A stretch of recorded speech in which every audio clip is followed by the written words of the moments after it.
Ya, Ibu lanjut lagi ya. Sorry terpotong videonya gara-gara tadi ada saudara Ibu yang nelpon barusan. Oke, kita lanjut. Tadi kan pembagian sel berdasarkan membran inti kan ada prokariotik dan ada eukariotik. Prokariotik kan belum memiliki membran inti. Kalau tadi contoh prokaryotik ada bakteri Monera. Ingat ya, dalam nukleusnya atau inti selnya tidak ada membran. Sedangkan pada sel eukariotik sudah memiliki membran inti. Contohnya apa? Kita manusia ya kan punya kita membran inti. Kemudian tumbuhan, kemudian jamur, kemudian protista.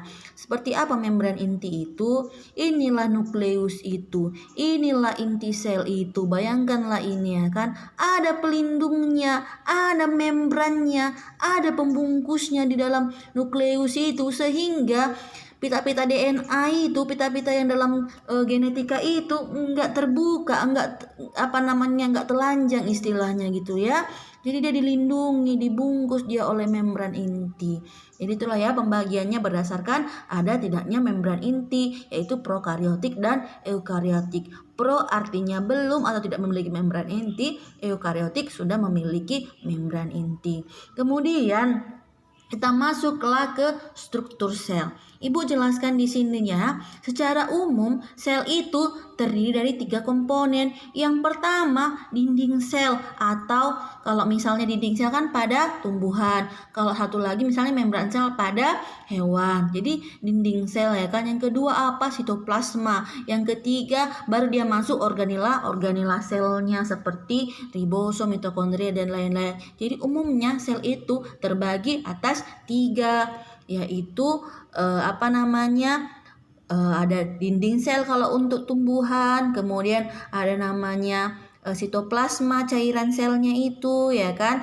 Kemudian ada yang organela sel. Jadi ingat ya, umumnya sel itu komponennya ada 3 bagian. Oke, sekarang kita masuk ke dinding sel. Dinding sel itu adalah bagian terluar dari tumbuhan ya kan.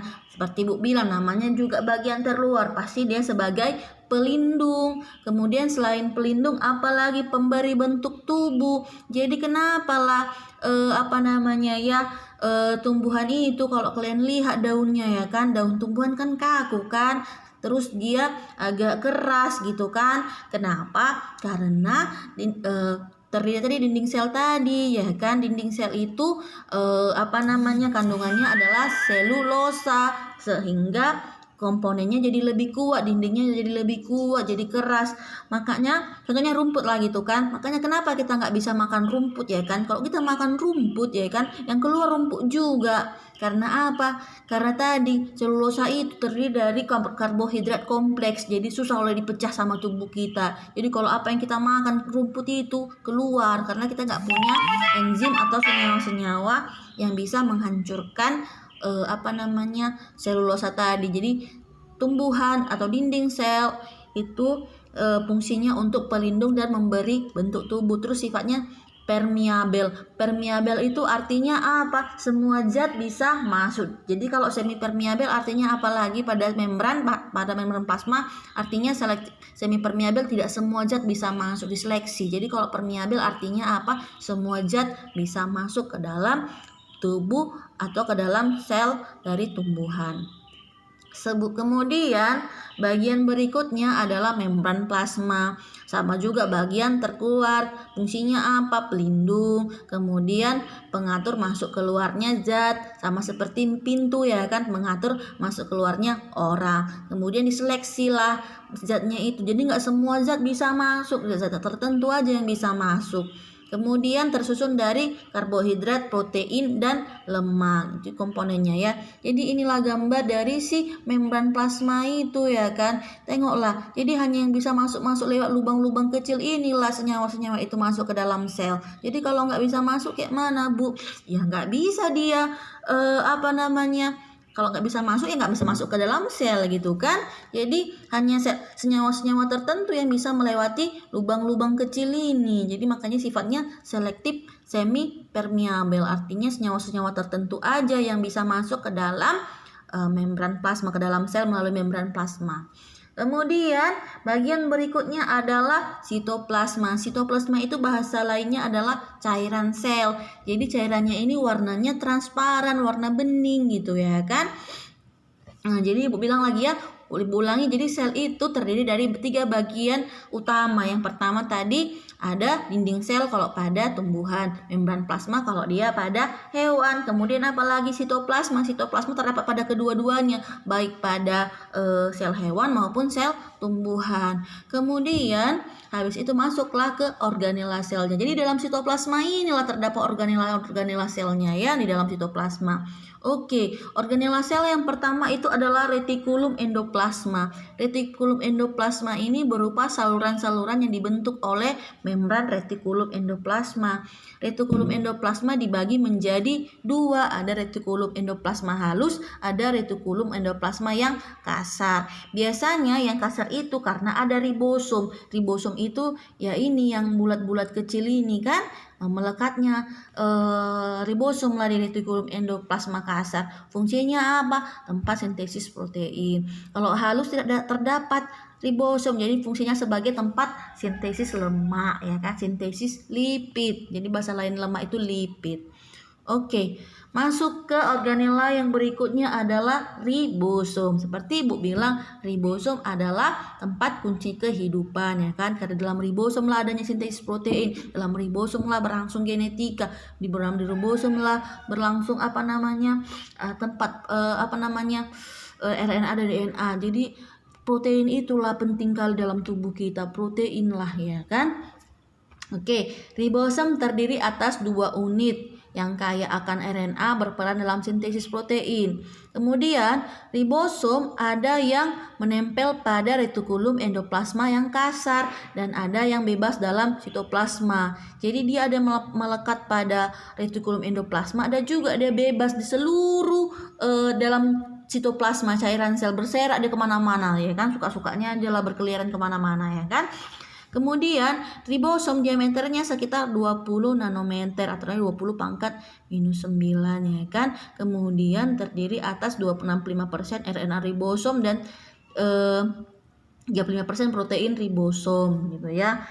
Fungsi dari protein ini juga, ribosom ini juga untuk menerjemahkan mRNA untuk membentuk rantai polipeptida, yaitu protein menggunakan asam amino yang dibawa oleh tRNA atau RNA transfer pada proses translasi. Jadi ribosom ini fungsinya itu juga menerjemahkan. Jadi makanya keluar asam-asam amino, tahu ya kan, kalau asam amino itu artinya unit terkecil dari protein atau senyawa terkecil dari protein. Kalau senyawa terkecil dari karbohidrat itu namanya glukosa ya kan. Kalau senyawa terkecil dari lemak itu adalah asam lemak atau gliserol. Sedangkan senyawa terkecil dari protein adalah asam amino. Asam amino kan ada macam-macam kan, ada 20-an jenis, ada leusin, ada isoleusin.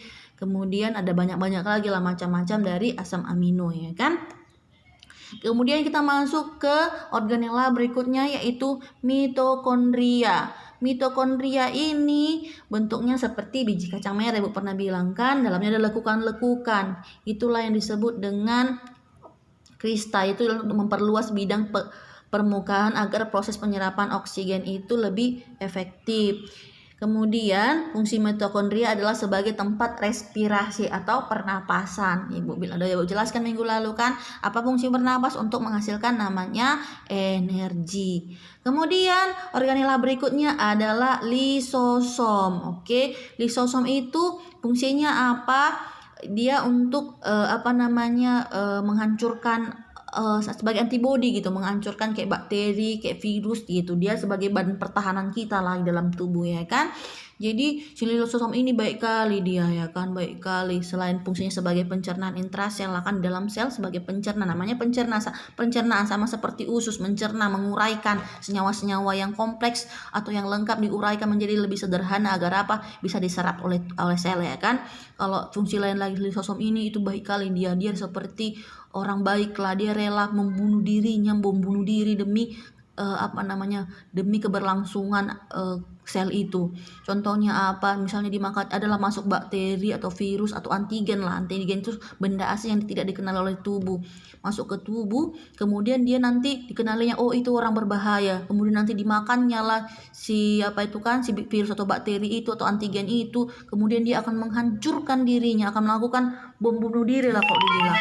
Dia akan menghancurkan dirinya sendiri gitu ya. Kemudian apalagi organel berikutnya adalah aparatus Golgi atau badan Golgi. Kemarin Ibu bilang kan ada badan Golgi ini ada fungsinya adalah sebagai transport ya kan. Ini ada senyawa-senyawa yang dihasilkan akan ditransport lah seperti angkutan ya kan Sinar Siantar, Bandar Jaya kan ditransport lah senyawa-senyawa lipid, lemak, protein kepada organela sel yang membutuhkan ya kan. Kemudian fungsi lainnya itu adalah sebagai tempat sintesisnya dari sekret seperti getah pencernaan, kemudian membentuk protein dan asam amino serta membentuk dinding sel dan membran sel.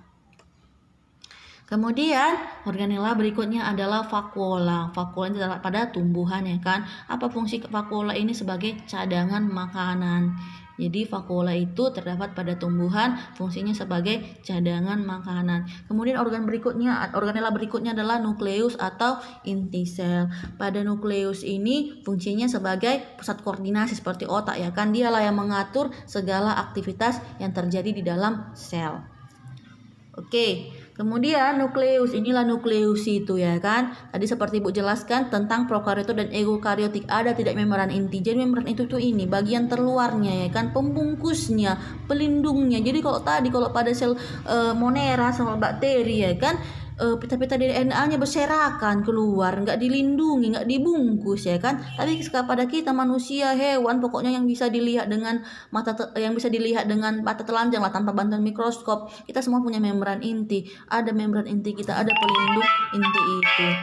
Oke. Nukleus itu punya namanya nukleolus atau anak inti sel. Kemudian ada benang-benang kromatin yang akan memendek waktu proses pembelahan sel. Jadi di nukleus ini itulah ada pembelahan sel ya kan, ada mitosis, ada meiosis, semua itu di nukleus ya kan. Nukleus lah yang mengatur segala aktivitas yang terjadi di dalam sel. Kemudian ada lagi organela berikutnya, ini terdapat pada tumbuhan, ada plastida. Plastida ini ada lagi macam-macamnya, ada leukoplast, ada kromoplas, dan ada kloroplas. Leukoplast itu apa? Itulah yang membentuk zat tepung atau pada pati. Itulah terdapat pada padi ya kan, pada jagung. Jadi kalau ada yang tepung-tepung itu ya kan dari leukoplast lah itu. Kemudian ada kromoplas. Kromoplas ini pigmen warna, tapi selain warna hijau ya kan. Warna apa rupanya warna selain warna hijau? Ada warna merah, misalnya likopin pada tomat ya kan. Kemudian ada warna biru, biasanya biru ini pada ganggang ya kan. Ada warna hitam, misalnya pada anggrek hitam ya kan. Anggrek itu endemik Papua. Kemudian ada lagi warna misalnya warna orange pada wortel gitu kan. Jadi kromoplas inilah zat warna atau pigmen warna selain warna hijau. Kemudian berikutnya adalah kloroplas. Kloroplas ini zat warna hijau daun. Jadi kalau warna hijau pada tumbuhan itu adalah karena adanya si kloroplas ini gitu ya. Sorry ya Ibu agak ini kurang fokus ininya kameranya karena Ibu kan bukan vlogger ya kan, jadi nggak bisa goyang-goyang terus ya. Jadi nanti Ibu kirim juga PPT-nya nanti sama kalian. Kemudian ini adalah perbedaan sel hewan dan sel tumbuhan. Yang pertama adalah sentriol. Sentriol itu pada hewan ada, pada tumbuhan tidak ada. Nanti Ibu jelaskan apa fungsi tadi dinding sel. Dinding sel pada hewan tidak ada, pada tumbuhan ada. Tadi kan fungsinya dinding sel sebagai pelindung, kemudian pemberi bentuk tubuh. Sifatnya adalah permeabel, artinya semua senyawa atau zat bisa masuk ke dalam dinding sel ini. Kemudian ada vakuola. Vakuola ini adalah cadangan makanan pada hewan yang dia kayak kita, hewannya itu seperti kita ya kan. Kalau tidak ada vakuolanya. Ini pada hewan ini artinya seperti mikroba atau amoeba, ada vakuola tapi dia kecil. Kalau pada tumbuhan vakuolanya besar. Jadi kalau vakuola ini pun kalau pada hewan, ingat ya, hanya hewan-hewan yang ukurannya kecil atau yang mikroorganisme, artinya yang hanya bisa dilihat dengan bantuan mikroskop. Kemudian ada namanya plastida. Plastida tadi itulah senyawa-senyawa atau pigmen warna pada tumbuhan. Pada hewan tidak ada plastida, pada tumbuhan ada yang namanya plastida.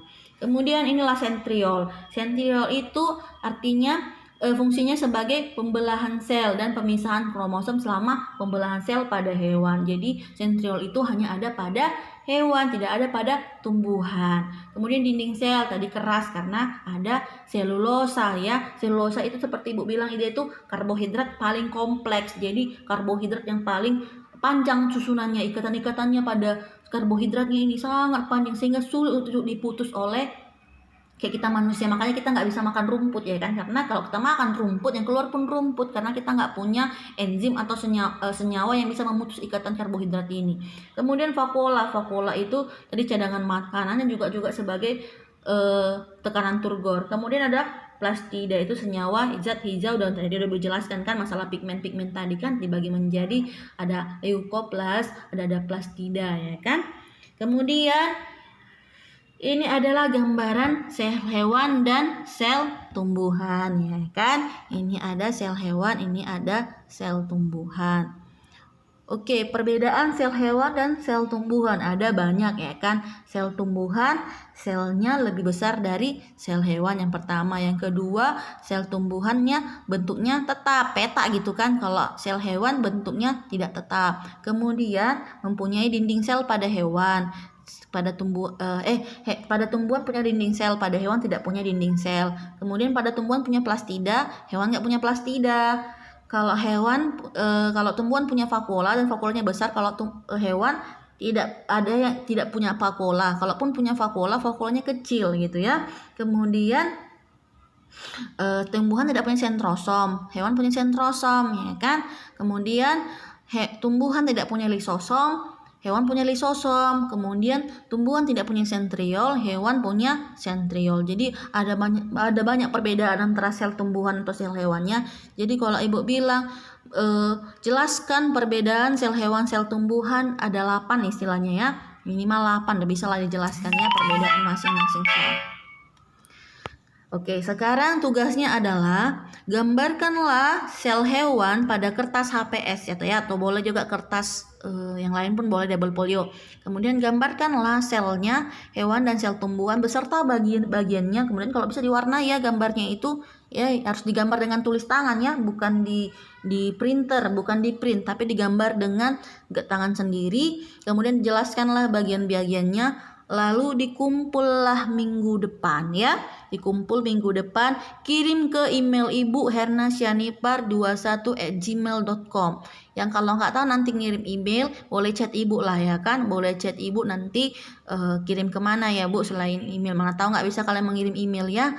Tapi kalau udah yang bisa mengirim email, silakan kirim ke email Ibu ke hernasyanipar21@gmail.com. Kalau tidak bisa kirim email nanti kontak aja ke Ibu ya. Oke. Kemudian itu tugasnya ya untuk hari ini. Oke, inilah dulu materi kita hari ini. Silakanlah dipelajari, silakan dibahas. Sampai ketemu lah di materi minggu depan. Kalau ada pertanyaan Ibu silakan chat atau silakan buat video atau buat chat pesan suara juga boleh di grup WhatsApp kita. Sekian dulu materi kita hari ini. Oke, Ibu kembalikan ke grup kita ya. Terima kasih.